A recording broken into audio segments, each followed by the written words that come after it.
नमस्कार किसान भाइयों। आज मैं वाराणसी ज़िले के चिरई गांव ब्लॉक अंतर्गत चिरई गांव में 66 साल पुरानी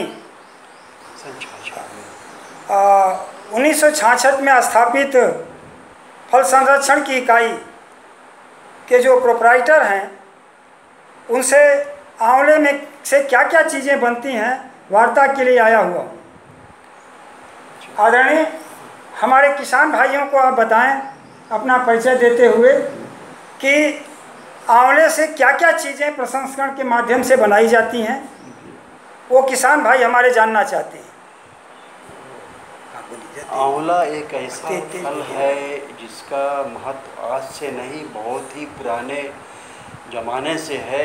आयुर्वेद में इसका बड़ा महत्व है। इससे कुछ खास दवाइयाँ जैसे हैं च्यवनप्राश वगैरह तो बनते ही रही हैं, लेकिन इस उद्योग में फल संरक्षण उद्योग में आंवले के बहुत सारे प्रोडक्ट विकसित हो चुके हैं।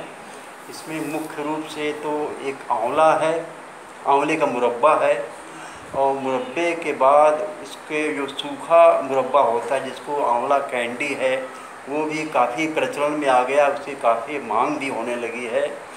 और इसके बाद आयुर्वेद में जैसे कि हमने च्यवनप्राश के बारे में बताया, तो ये इसका आंवले के रस का भी इधर अब काफ़ी मांग होने लगी है, और तो उसका रस भी निकाल करके इसकी पैकिंग हो रही है और लोग इसको इस्तेमाल कर रहे हैं। और आंवले का अचार तो घरों में भी बनता रहता है, उसके अचार बन सकते हैं, और मुरब्बा हो ही चुका, उसका रस हो चुका, सूखा मुरब्बा जिसको आंवला कैंडी कहते हैं वो बन रहा है, और इसके जैम वगैरह भी बनाए जा सकते हैं। उसके रस से शरबत वगैरह भी बन सकता है, और आजकल इसके अलावा इसके आंवले से उसके लड्डू और बर्फ़ी तक भी बनने लगी हैं। तो इसके प्रोडक्ट के बहुत सारी किस्में विकसित हो चुकी हैं, और अब ये है कि बाज़ार में ज़रूरी नहीं कि हर चीज़ की डिमांड हो, लेकिन ये है कि प्रोसेसिंग में बहुत सारी चीज़ें विकसित हो चुकी हैं और लोग उसको और फैक्ट्री वाले बना भी रहे हैं, हम भी बनाते हैं।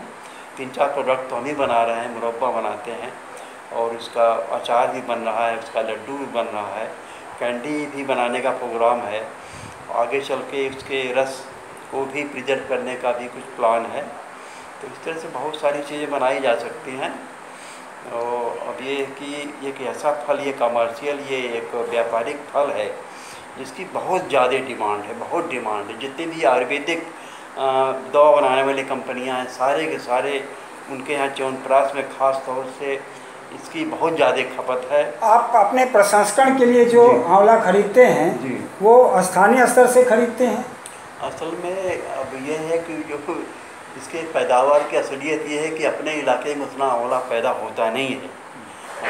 ये सारे आंवले की जो यहाँ पर उसकी आमद है सारा कुछ रायबरेली प्रतापगढ़ से ही आता है, क्योंकि वही केंद्र है पूरे। क्या आंवले की खेती लाभ की खेती है?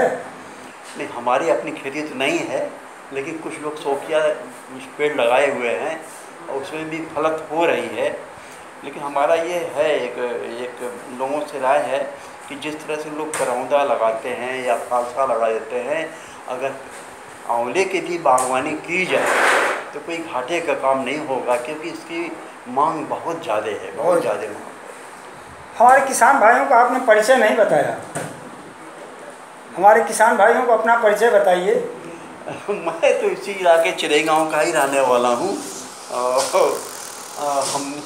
मैं मूल निवासी चिरई गांव का ही हूँ। हमारे परिवार में जो पैतृक मुख्य व्यवसाय था खेती बाड़ी ही थी, बागवानी थी, लेकिन हम जरा सा उससे हट के प्रोसेसिंग में, उसके प्रिजर्वेशन में हम आ गए हैं।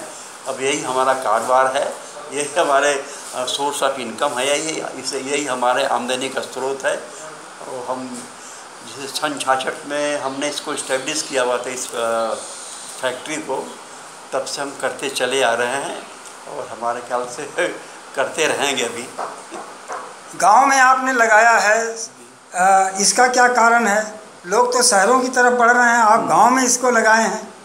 गांव में लगाने का मतलब था कि हमारे पास यहाँ जगह थी और करीब बहुत सारी सुविधाएं तो नहीं थी, जगह की सुविधा थी, और दूसरे जो ये पूरा इलाका जो है बागवानी से उस समय बिल्कुल भरपूर था। एक यही उद्देश्य था यहाँ लगाने का। तो बहुत सारी चीज़ें यहाँ मिल जाया करती थी, अमरूद मिल जाया करता था, नींबू मिल जाया करता था, करौंदा मिल जाया करता था, बहुत सारी इस तरह चीज़ें मिल जाया करती थी, इसलिए हमने लगाया। बनारस का ये आदर्श गांव है चिरई गांव, जहां केवल बागवानी की खेती होती थी। फल संरक्षण की इकाई के लिए हर चीज़ यहां पर मौजूद था। कुछ चीज़ों को बाहर से लाना पड़ता था। आंवला यहाँ पैदा होता है लेकिन उतनी मात्रा में इनका कहना नहीं होता है, इसलिए इन्होंने ये शहर से हट करके गांव में ही इंडस्ट्री लगाया। इनकी अपनी खुद की ज़मीन थी और इस पर इन्होंने खड़ा किया। बहुत अच्छा, आपने हमारे किसान भाइयों को थोड़ा आंवले के बारे में बताया, धन्यवाद। नहीं, इस कारोबार के बारे में भी ठीक है, काफ़ी लोग अब इसको